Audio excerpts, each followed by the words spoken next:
நஹ்மதுல்லாஹில் அலீம் ஸல்லி அலா ரசூலில் கரீம் அம்மா பாத். அன்பான பெரியோர்களே, ஜமாத்தார்களே, அல்லாஹுவின் கிருபையால் ஃபஜ்ருடைய தொழுகையை தொழுதுவிட்டு நன்மையான காரியங்களை பேசுவதற்கும் கேட்பதற்குமாக நாம் அமர்ந்திருக்கிறோம். ரப்பு சுப்ஹானஹு வ தஆலா நம்முடைய எல்லா அமல்களையும் பரிபூர்ணமாக கபூல் செய்வானாக. ஆமீன்.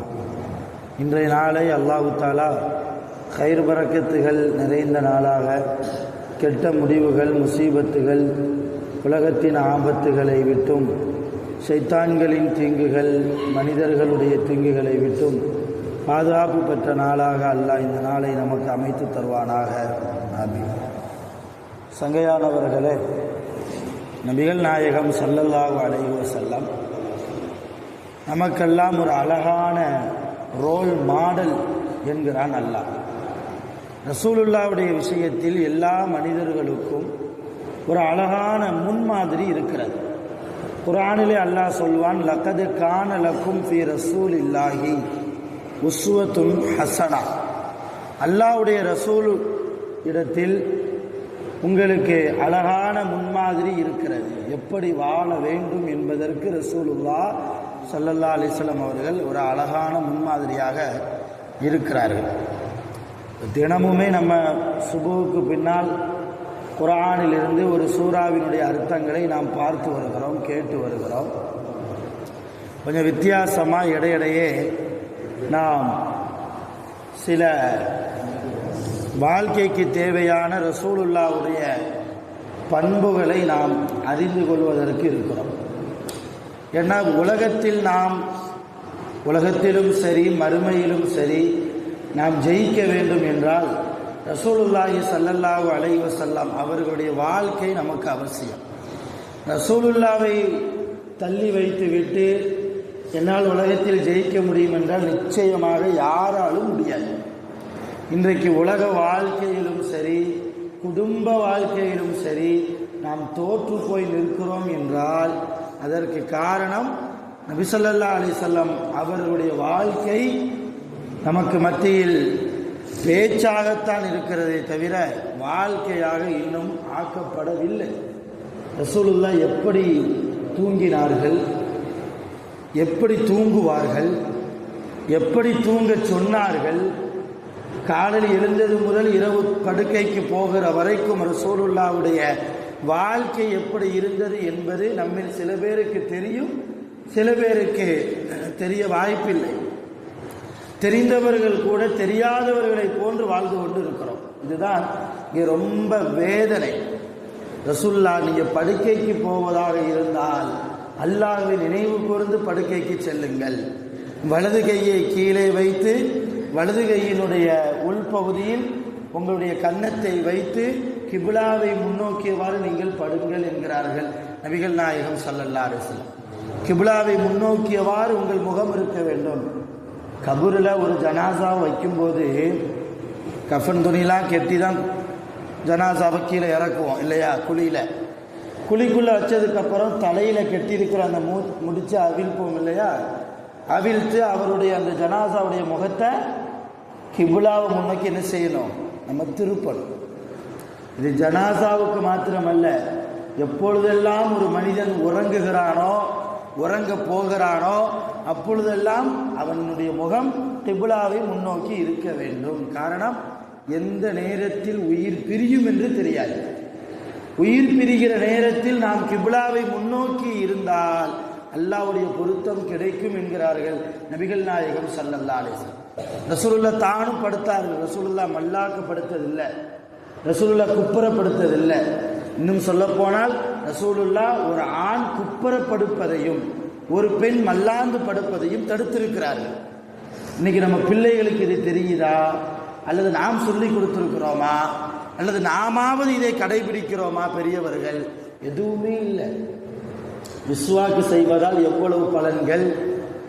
ரசூலுல்லாஹ் ஒவ்வொரு தொழுகைக்கு வருவதற்கு முன்னாலும் மிஸ்வாக்கு செய்துவிட்டு தான் முஸல்லாவுக்கு வருவார்கள். வெளியிலிருந்து வீட்டிற்குள்ளே போனோம்னா ஆயிஷா அம்மாட்ட கேட்குற முதல் கேள்வி ஐன சிவாக். ஆயிஷா மிஸ்வாக்கு எங்கன்னு கேட்பான். ரசூலுல்லாஹ் கண் பார்வையில் படுகிற அளவுக்கு மிஸ்வாக் இருக்கும். இன்னும் சொல்ல போனால் நபி ஸல்லல்லாஹு அலைஹி வஸல்லம் அவர்களுடைய உயிர் பிரிகிற அந்த நேரத்திலும் கூட ஆயிஷா அம்மாவுடைய அண்ணன் அப்துர் ரஹ்மான் ரலியல்லாஹு அன்ஹு அவர்கள் வீட்டுக்கு வெளியே நின்று மிஸ்வாக் செய்து கொண்டிருந்தார். அதை ரசூலுல்லாஹ் ஒரு ஏக்கத்தோடு பார்த்தார்கள். அதை பார்த்து புரிந்து கொண்ட ஆயிஷா அம்மா ரசூலுல்லாஹ்வை பார்த்து மிஸ்வாக் வேணுமான்னு கேட்டாங்க. மிஸ்வாக் வேணுமா?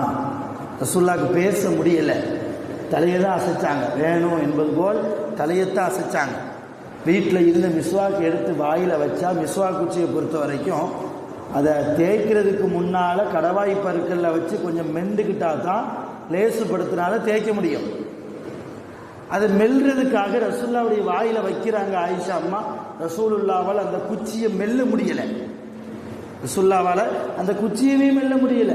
ஆயிஷா அம்மா தன்னுடைய வாயால் கடவாய் பருக்களை வைத்து அந்த குச்சியை லேசுபடுத்தி கொஞ்சம் ஈரப்படுத்தி பதப்படுத்தி ரசூலுல்லாவுக்கு பல் தேய்த்து விட்டார்கள். இறக்கிற நேரத்திலும் கூட மௌத்து வருகிற நேரத்திலும் கூட நபி ஸல்லல்லாஹு அலைஹி வஸல்லம் மிஸ்வாக்கை விட்டதில்லை. இது போன்ற நிறைய காரியங்கள் நபி ஸல்லல்லாஹு அலைஹி வஸல்லம் அவர்கள் செய்தது ரசூலுல்லாஹ் வன்மையாக கண்டித்தார்கள். ஹதீஸ் வருது, நஹா ரசூலுல்லாஹி ஸல்லல்லாஹு அலைஹி வஸல்லம் அனில் கஸஇ. கஸஅ அப்படின்னா இந்த தலைமுடி இருக்கு இல்லையா, சைடில் ஃபுல்லாக வெட்டிடுறது, சைடில் ஃபுல்லாக கரைச்சிடுறது, நடுவில் மட்டும் வைக்கிறது. இன்னைக்கு நம்ம பசங்க அப்படி தானே முடி வெட்டுறாங்க. இதை கூடாது என்றார்கள். 1400 ஆண்டுகளுக்கு முன்னால் ஒரு பிள்ளை, ஒரு ஆண்மகன் எப்படி முடி வைக்க வேண்டும் என்பது உள்பட நபி ஸல்லல்லாஹு அலைஹி வஸல்லம் அவர்கள் பேசியிருக்கிறார்கள். நஹா ரசூலுல்லாஹ் ஸல்லல்லாஹு அலைஹி வஸல்லம் அனில் கஸஇ. சைடில் ஃபுல்லாக கரண்டி மேலே மட்டும் குருவி கூடு மாதிரி வைக்கிறத ரசூலுல்லாஹ் தடை செய்திருக்கிறார்கள். இன்னைக்கு நிறைய பெற்றோர்கள் என்ன முடி வச்சிருக்கிறார், இப்படி ஸ்டைலை வெட்டிட்டு வா, 500 ரூபா கூட நான் தாரேன், பெற்றோர்களே வெட்ட சொல்கிறோம் முஸ்லிம்கள். அப்போ அவன் ஹராமான முறையில் முடியை வெட்டி விட்டு பள்ளியாசலம் தொழுது, அந்த தொழுகை கூடுமா? கூட. ஒரு ஆளு தொழுகைக்கு வர்றாரு, கோட்டர் பாட்டிலையும் தூக்கிட்டே வர்றாருன்னு வைங்க, சாராய பாட்டிலையும் தூக்கிட்டே வர்றாரு, இடுப்பில் சொறி வச்சிருக்கிறாரு, தொழுகிறாரு, தொழுகை கூடுமா? அவர் உள்ள ஊத்தலை, ஆனால் வச்சிருக்கிறாரு, அவ்வளோதான். கூடுமானா கூடாது. ஏன்னா அல்லாஹ் விரும்பாத காரியத்தை, அல்லாஹ் தடை செய்த ஒரு பொருளை அல்லாஹ்வுடைய பள்ளிவாசலுக்கு கொண்டு வந்து தொழுதால் கூடாது. அதே போன்றுதான் நபி ஸல்லல்லாஹு அலைஹி வஸல்லம் அவர்கள் தடை செய்த ஒரு காரியத்தை நம்முடைய பிள்ளைகள், நம்முடைய சிறுவர்கள், நம்முடைய வாலிபர்கள், இன்னும் சொல்ல போனால் பெரியவர்களில் சிலர் கூட இந்த மாதிரி வித்தியாசமாக முடியை வெட்டிட்டு உள்ள தொலை வந்தால் எவ்வளோ பெரிய தொழுகையாக இருந்தாலும், எவ்வளோ மணி நேரம் அவர் தொழுதாலும் தொழுகை கூடாது. எத்தனை இளைஞர்களுக்கு இது தெரிந்திருக்கிறது, நாம் சொல்லி கொடுத்துருக்கிறோம். நபி ஸல்லல்லாஹு அலைஹி வஸல்லம் அவர்களுடைய சபையில் ஒரு சஹாபி வந்தார், பரட்ட தலையாக வந்தார், முடி அங்கீகமாக எங்கேயோ வேலை பார்த்துட்டு வந்துருக்காங்க போல. ரசூலுல்லாஹ் அந்த சஹாபியை கூப்பிட்டு கேட்டாங்க, உன்ட சீப்பு இல்லையான்னா? உன்ட சீப்பு இல்லையா? வீட்டில் எண்ணெய் இல்லையா? ஏன் கொஞ்சம் நீட்டாக இருக்கலாமே, அழகாக இருக்கலாமே, எண்ணெய் தேய்த்து சீவி அழகாக உண்ணும் ரோமத்தை, தலைமுடியை வைத்துக் கொள்ளலாமே. தலைமுடி பங்கரையாக இருப்பதை கூட அனுமதிக்காத ரசூலுல்லாஹி ஸல்லல்லாஹு அலைஹி வஸல்லம் ஒரு சஹாபி ரசூலுல்லாஹ் எப்படி முடி வச்சிருப்பாங்கன்னா, இங்கிருந்து அப்படி வரும் பின்னாடி, இந்த தோல் புஜம் வரைக்கும் முடி வைத்திருந்தார்கள். சில நேரம் இந்த காதினுடைய சோனை வரைக்கும் ரசூலுல்லாஹ் முடி வச்சிருந்தாங்க. ஒரு முடி மட்டும் போகுது, எல்லா முடியும் அப்படி மடக்கி சீவுவாங்க ரசூலுல்லாஹ், இது வரைக்கும் வச்சிருந்தாங்க. இதை பார்த்த ஒரு சஹாபி நம்மளும் வளர்ப்போம்னு வளர்த்தாரு. ஏன்னா அப்படி முடி வைக்கிறது ரசூலுல்லாஹ்வுடைய சுன்னத். இப்படி முடி வைக்கிறது ரசூலுல்லாஹ்வுடைய எல்லா முடியும் கீழே வரை பின்னாடி வரையும் வரணும், தோள்பட்ட வரைக்கும் இப்படி வர்றது ரசூலுல்லாஹ்வுடைய சுன்னத். அவர் வளர்க்குறேன்னு சொல்லி முதுகு பகுதியில் பாதி முதுகு வரையும் வளர்த்துட்டார். ரொம்ப நீளமாக பெண்கள் முடி இருப்பது போன்று வளர்த்துட்டார். அதில் கொஞ்சம் ஜடை விழுந்துருச்சு. அது வளர்த்தா கொஞ்சம் பராமரிக்கணுமா இல்லையா? பராமரிக்காமல் விட்டதுனால அதில் கொஞ்சம் ஜடை விழுந்துருச்சு. ரசூலுல்லாஹ் கூப்பிட்டு இதை வெட்டுங்கன்னா இதை வெட்டுங்க. என்னுடைய சுண்ணத்தாக நீங்கள் வைப்பதாக இருந்தால் நான் எப்படி வைத்திருக்கிறேனோ அதே போன்று நீங்கள் முடியை வளருங்கள். அதற்கு அதிகப்படியாக நீங்கள் வளர்க்க வேண்டாம். ஜடை விழுகிற அளவுக்கு நீங்கள் என்ன செய்ய வேண்டாம், முடியை வைக்க வேண்டாம். உலகத் தலைவருக்கு, ஒரு நபிமார்களுக்கெல்லாம் தலைவர் இல்லையா, ஈருலக தலைவர், நபி ஸல்லல்லாஹு அலைஹி வஸல்லம் அல்லாஹ்வுடைய நெருக்கம் பெற்ற, அன்பை பெற்ற ஒரு உத்தமமான நபி, தலைமுடியை குறித்து கூட பேசுவதற்கு அவர்களுக்கு நேரம் இருந்திருக்கிறது இல்லையா. ஒரு மனிதன் எப்படி வாழ, இன்னும் குடும்பத்துக்குள்ளே போகல, இன்னும் தொழுகைக்குள்ளே வரல, நீ கொஞ்சம் நீட்டாக இருப்பா, கொஞ்சம் அழகா இரு, பார்ப்பதற்கு உன் தோற்றம் அழகா இருக்கணும், வித்தியாசமாக முடி வெட்ட வேண்டாம், வித்தியாசமாக முடி வைக்க வேண்டாம், வித்தியாசமான ஆடையையும் நீ உடுத்த வேண்டாம். ரசூலுல்லாஹி ஸல்லல்லாஹு அலைஹி வஸல்லம் அவங்களுடைய சபைக்கு ஒரு சஹாபி வந்தால் சிவப்பு நிறத்தில் ஆடை அணிஞ்சிட்டு வந்தார். பார்த்தாலே அடிக்கிற மாதிரி சிகப்பு நிறம். ரசூலுல்லாஹ் கூப்பிட்டாங்க, நீ வெள்ளை ஆடை உடுத்தலாமே, இது வேண்டாம் என்றார்கள் நபி ஸல்லல்லாஹு அலைஹி வஸல்லம். சிகப்பு ஆடையை நீ உடுத்த வேண்டாம் தடுத்தார்கள். நீ வெண்மையான ஆடை உடு, இஸ்லாம் தூய்மையானது, வெண்மையான ஆடை தூய்மையை காட்டக்கூடியது, எனவே நீ வெண்மையான ஆடையை உடுத்திக்கொள். இது போன்று சாயம் பூசப்பட்ட ஆடைகளை நீ ஒருபோதும் உடுத்த வேண்டாம் என்றார்கள் நபிகள் நாயகம் ஸல்லல்லாஹு அலைஹி வஸல்லம். அன்னிலிருந்து அந்த சஹாபி வெண்மையான ஆடையை தவிர வேறு எந்த ஆடையும் உடுத்தியதில்லை என்று அந்த நபித்தோழருடைய வாழ்க்கையில் நாம் பார்க்கிறோம். அப்போ ஒரு ட்ரெஸ் கோடில் இருந்து எப்படி முடி வைக்கணும் இல்லையா, எப்படி நடக்கணும் என்பது வரைக்கும் ரசூலுல்லாஹ் தொலை வச்சுக்கிட்டு இருக்கும்போது திடீர்னு பூமி அதிர்வது போன்ற ஒரு சவுண்டு. என்னன்னு பார்த்தா ஒரு ரக்காயத்து மிஸ் ஆயிடுமேன்னு சொல்லி ஒரு சஹாபி வேகமாக ஓடி வந்திருக்காரு. இப்போ நம்ம கூட அவசரத்தில் வருவோம் இல்லையா, ஒரு ரக்காயத்து மிஸ் ஆயிடுமோன்னு அப்படி ஓடி வருகிற போது அந்த ஸ்பீடுடைய சப்தம் அது. ரசூலுல்லாஹ் தொழுகை முடிச்சுட்டு யார் இந்த மாதிரி நடந்து வந்தான்னு கேட்டான். யார் வேகமாக வந்து தொழுகையில் ஜாயின் பண்ணது யாருன்னா அவர் சொன்னார், நான் தான் யாரும் சொல்லலாம், ஒரு ரக்காயத்து மிஸ் ஆயிடுமோண்டு பயத்தில் வந்தேன். ஒரு ரக்காயத்து மிஸ் ஆனாலும் பரவாயில்ல, பள்ளிவாசலுக்குள் வருகிற போது பள்ளிக்கென்று ஒரு கண்ணியம் இருக்கிறது. இது அல்லாஹ்வுடைய ஆலயம், அல்லாஹ்வுடைய வீடு. இந்த வீட்டில் தேவையில்லாத சப்தங்களை எழுப்புகிற வகையில், திடுக்கத்தை ஏற்படுத்துகிற வகையில் நீ அப்படி நடந்து கொள்ள வேண்டாம் என்றார்கள். தொழுகை விஷயத்தில் பள்ளிவாசலில் நடந்து வர்றதை கூட எப்படி நடக்க வேண்டும் கற்றுத்தருகிறார்கள். வீட்டில் திரை இருந்தது ரசூலுல்லாஹ்வுடைய வீட்டில். அந்த திரையில் ஒரு உருவப்படம் இருந்தது. உருவப்படம் ஆயிஷா அம்மாவை கூப்பிட்டான். வெளியே போயிட்டு வீட்டுக்குள்ளே வர்றாங்க ரசூலுல்லாஹ். வீட்டுக்குள்ளே வந்தோன்னே அந்த திரையை பார்க்குறாங்க, ஒரு உருவப்படம். கடுமையாக கோபப்பட்டார்கள், கடுமையாக கோபப்பட்டாங்க. ஆயிஷா அம்மா கூப்பிட்டாங்க, என்ன இது, அறியாமை காலத்து பெண்ணை போன்று நீ ஆய்விட்டாயோ? திட்டினார்கள். உருவப்படம் கூடாது, உருவப்படம் எந்த வீட்டில் இருக்கிறதோ அந்த வீட்டில் ரஹ்மத்துடைய மலக்குகள் வருவதில்லை, அல்லாஹ்வுடைய பரக்கத்துகள் கிடைக்காது. இன்னைக்கு கல்யாண ஃபோட்டோ எல்லா வீட்லையும் இருக்குதா இல்லையா? கல்யாண ஜோடியாக நின்று எடுத்த ஃபோட்டோ நிறைய முஸ்லிம்கள் வீட்டில் இருக்கிறது.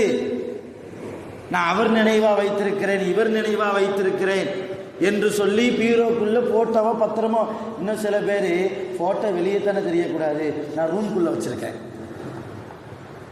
அல்லது ஃபோட்டோக்கென்று சில முஸ்லீம்கள் வீட்டில் ஒரு சின்ன திரையே செஞ்சுருக்கிறாங்க செப்பரேட்டாக. இதுவெல்லாம் எந்த அடிப்படையில், எந்த மார்க்கம் அனுமதிக்கப்பட்டது? கூடவே கூடாது, கூடவே கூடாது.